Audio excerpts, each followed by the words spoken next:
નમસ્કાર મિત્રો, સ્વાગત છે તમારું એજ્યુસ્ટેશન ગુજરાતી યુટ્યુબ ચેનલના એક નવા વિડીયોની અંદર। મિત્રો, આજના વિડીયોની અંદર આપણે માધ્યમિક અને ઉચ્ચતર માધ્યમિક શિક્ષકોની જે સ્થગિત ભરતી પ્રક્રિયા છે તો એના વિશે જે એક અપડેટ આવી છે તો એના વિશે આપણે ચર્ચા આ વિડીયોમાં કરવાના છે। અને જે વિદ્યા સહાયક ભરતી છે જે રદ કરવામાં આવી છે એના વિશે પણ થોડી ચર્ચા મિત્રો આ વિડીયોમાં આપણે ભરતી રિલેટેડ કરવાના છે। તો મિત્રો, આવી જ ભરતી રિલેટેડ અપડેટ અને માહિતી મિત્રો આ ચેનલ પર આવતી રહે છે। તો મિત્રો, આ ચેનલને અવશ્ય સબસ્ક્રાઈબ કરો આવી જ નવી અપડેટ અને માહિતી જાણવા માટે। જો વિડીયો પસંદ આવે તો વિડીયોને લાઈક જરૂરથી કરી દેજો। તો મિત્રો, વિડીયોની શરૂઆત કરીએ છીએ। ઓકે મિત્રો, હવે જો તમને અહીંયા એક ન્યૂઝપેપરમાં આર્ટિકલ આવેલો હતો જેમાં અહીંયા લખ્યું છે કે ભરતી કમિટીએ રાજ્ય ચૂંટણી પંચને રૂબરૂમાં રજૂઆત કરતા માર્ગ ખુલ્યો। બરાબર, એટલે કે મિત્રો જે માધ્યમિક અને ઉચ્ચતર માધ્યમિક શિક્ષકોની જે મિત્રો ભરતી હતી એને સ્થગિત કરી દેવામાં આવી હતી જે ચૂંટણી પંચના કારણે જે ચૂંટણી પંચે નિર્ણય લીધો એ બાબતે। તો હવે મિત્રો એ પ્રક્રિયા જે છે હવે હાથ ધરાશે। બરાબર, તો જે પણ મિત્રો માધ્યમિક ઉચ્ચતર માધ્યમિક શિક્ષકોની ભરતીમાં સામેલ થવા માગે છે તેમના માટે આ ખુશીના સમાચાર કહેવાય।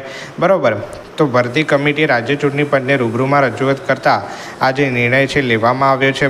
હવે વિદ્યાર્થી મિત્રો, સ્થગિત ભરતીને લઈને જે લેટેસ્ટ અપડેટ આવી છે તો પહેલાં તો એની વાત કરીએ તો અહીંયા લખ્યું છે કે રાજ્ય સરકાર દ્વારા જુલાઈ 2024માં પ્રાથમિક માધ્યમિક અને ઉચ્ચતર માધ્યમિક શાળાઓમાં 24,700 શિક્ષકોની ભરતી માટેની પ્રક્રિયા હાથ ધરવાની જાહેરાત કર્યા બાદ તબક્કાવાર ભરતી પ્રક્રિયા હાથ ધરવામાં આવી હતી। બરાબર, એટલે કે 2024 જુલાઈમાં આ જે ભરતી છે માધ્યમિક ઉચ્ચતર માધ્યમિક શિક્ષકોની એ સ્થગિત કરી દેવામાં આવી હતી।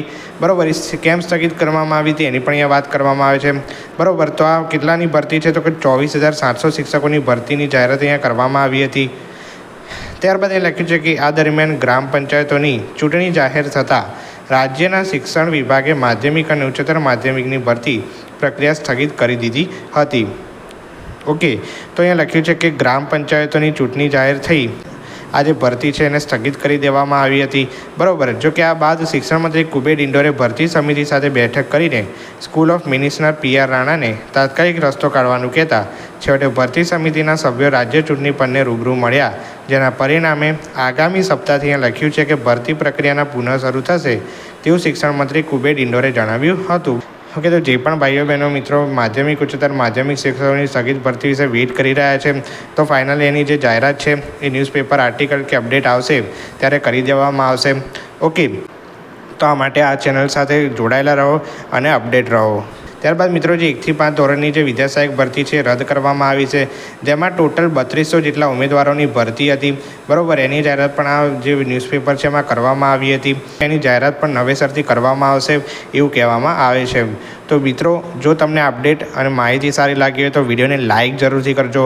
આવી જ નવી માહિતી મેળવવા માટે ચેનલને અવશ્ય સબસ્ક્રાઈબ કરો કે જેથી તમને આવી અપડેટ સમયાંતરે મળતી રહે। મળીએ છીએ મિત્રો કોઈક નવા વિડીયો સાથે, ત્યાં સુધી ગુડ બાય, થેન્ક યુ।